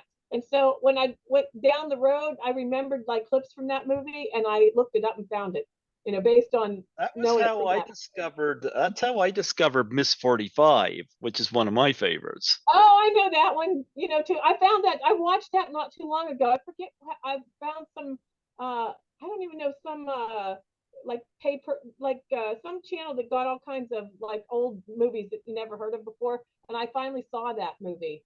And it was disturbing. Yeah, it was, yeah. Yeah, Where she gets um doesn't she's she have a gone. baby? She went way too young, but I've had her widow on 5 times. The woman that was the main character in that movie. I only watched the one. She couldn't talk, right? She didn't have any She could voice. in real life. She wasn't in the movie. The No, no, movie in the movie she was traumatized so bad she couldn't talk, mhm. right? Yeah, Yeah, yeah. yeah. So I like that movie. There was a lot of movies in Terror in the Isles that like Dress to Kill. I love Brood, that one. You Brood. know, Which one? Dress to Kill. It's my favorite Oh De yeah. Palma movie. Okay. Yeah, I I finally got Nancy Allen on here last year so I could talk about Dress to Kill. I couldn't wait. So yeah. No, yeah. it's been fine. I haven't met anybody nasty at the cons. I just met nasty people through contributing to Indiegogo films. Okay. Okay. Other than Do that, away with all them. Forget about them. And yeah. yeah, Yeah. yeah. But I have no time for that elementary bullshit, and I'm trying to move past it. But Mhm. some people in their wheel well seem to not want to stop talking about it, and You were I saying had about the movies. Did you? I said The Brood. I don't know if you heard me. Did you ever see it? The Brood. yeah, I got it here. Did you have it? Okay. Yeah. That was one from Terror in the Isles that I never. There's a Rosemary's Baby's in there a lot. I love. You said so. You had somebody from there. I love that movie. Love Rosemary's Baby. Yep. Yeah. I love what two. There's two movies that I love that are like part of my like childhood, like and that traumatized me so bad. And one of them is He Knows You're Alone, and the other is Silent Scream. And Silent Scream had Yvonne DiCarlo in it. And the movie itself, I don't know if you've ever seen it, but it was from Yeah, I I've think got them both here. you have them both there. See that house in Silent Scream reminds me of the house, my own house. Okay, so but Barbara Steele is in it, and she's the killer in it, and I she always scared me to death as a kid. I was always like afraid she was going to be under my bed or in my closet or something. So anytime I'd watch a scary movie like on HBO or something, I'd have to like watch Superman 2 or something afterwards to get like the scary movie out of my head so I could go to bed, and then I'd be like begging my dad like to let me stay up later and watch another movie so I could get the scary movie out of my mind. But I remember I was at one of those Comic Con things and Barbara Steele was on the elevator with me, and I thought I was gonna pee my pants, because it was like she was right beside me, and I talked to her. I said, "You're Barbara Steele, right?" And she was like, "Yeah." And I was like, I said, "I just want to tell you, I saw Silent Scream. It scared me to death. I couldn't, like, I had to sleep with the door open with the night light on for like forever because I was always afraid that you were going to come get me, or And she was just like, she's like, "Oh, well, then I did my job, right?" And I said that, yeah, if your job was to scare me, And she was like, and she's like, "You know what? I've never seen that movie. I've never watched it." And I was like, "What?" And she's like, "Yeah, I've never watched the movie." And I've heard a lot of people say that like a lot of actors are like that they don't watch their own movies, that they make the movie and that's it. And I told her something about the house, and it reminded me of my own house. And I said I owned a bed and breakfast, and she said, "Oh, I've always wanted to do a bed and breakfast. I always thought that'd be really cool. Where's your bed and breakfast at?" And I told her, and I think I gave her like one of my business cards or something, and I said, you're welcome to come stay with me, but if you ever do come stay with me, I'll probably have to relocate myself to like a hotel or something because I won't be able to sleep in my own house for the night while you're in my house because I'll never be able to sleep knowing she's in my house. And she was laughing. She thought that was funny. So, I met Lita Ford, met her. Um, there's there's a oh, I'm like, I'm like, my husband walked in the door. Yeah, we're I'm probably gonna have to like kind of wrap it up because I got to take my Well, mom that's back. fine because Yeah, I yeah, gotta get yeah, ready for work as well. So yeah. yeah. No, it was cool having you on, and Well, thank like I you. said, Tommy I don't Kovac know how cool recommended I am, you but and told me you had a lot of stories. So oh, I'm a talker too. So like you just, it just, I'm a talker. So like even with the bed and breakfast, my husband has to come, pull me away from people. So mhm. he's like, they got to go to bed sometimes. So I'm like, okay. So yeah, well, thank you for having me. It was fun. Oh, it was fun. It was Yeah, fun. yeah, Invite Barbara Steele over for bread and breakfast. yeah, yeah, yeah, Let her yeah, sleep under your bed. yeah. Right. She's probably, she's in her 80s now too. It's like, but that was I some years. thought at one point she had passed away, but it turns out I was thinking about somebody else. Oh, I'm like, I haven't heard that. I think she's still alive. She's probably in mid 80s now because I would say that was probably at least 8 years ago, maybe, that I met her, maybe, because it's like way before. I haven't gone to any of those in some years. Like I can't even think of like the last time I went. Like it might have been to the one that I got to, like I knew Adrienne in person. I talked to her on the phone a lot, and she works for a winery, and I've ordered her wine, and she signed bottles, and I've given it away as gifts, at the bed and breakfast and stuff, because I've done Halloween parties and stuff, and she signed copies of Friday the 13th. I've given them away as prizes too, and posters and stuff, and that was really, it was all cool, it's like, but yeah, that was probably, oh, that's like 8 years ago too, probably, that I went to one. So I don't know who I'd want to meet. Like I said, I don't know who's left. Maybe Rob Lowe. I don't know. It's like maybe I'd walk across the street for him, but yeah, I don't know. He seems Oh, like I'd want to kind meet of a Emma turkey, but Stone. yeah. That's my crush. Oh, is it? Okay. Yeah, I Yeah. want to meet Emma. Hmm. I don't know who I would, even current people, I don't know who I really like anymore. And I mean, there's some people like, obscure. I always wanted to meet Dan Haggerty, that played Grizzly Adams. I always wanted to meet him, and he's a goner now too. So it's like that'd been the only person that and maybe Sean Cassidy. He's still around. I have Parker Stevenson's autograph, and I have, so he's the other Hardy Boy. I got to get him because I was in the Hardy Boy fan club. So that's about it. I don't know who else would be.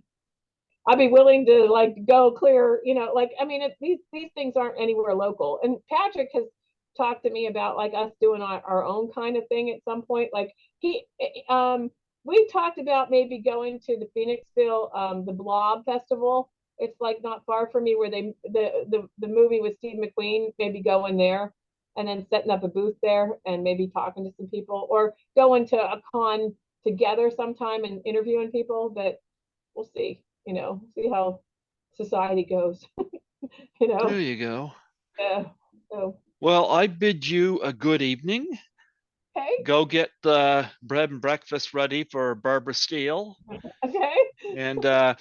and turn under your bed. Instead, turn your bed up, turn under your bed, because that's Yeah. that's where she's gonna sleep. Yeah. Okay. You're gonna freak me out. Yeah. Okay. There you Well, it was go. nice to meet you, and I'll be looking for some of your other stuff too now too. So I thank you. All right. Well, you take care. God bless and all that stuff. Okay, you too. Thank you so much. No Okay. problem. You take All care. right. Bye bye. Bye bye.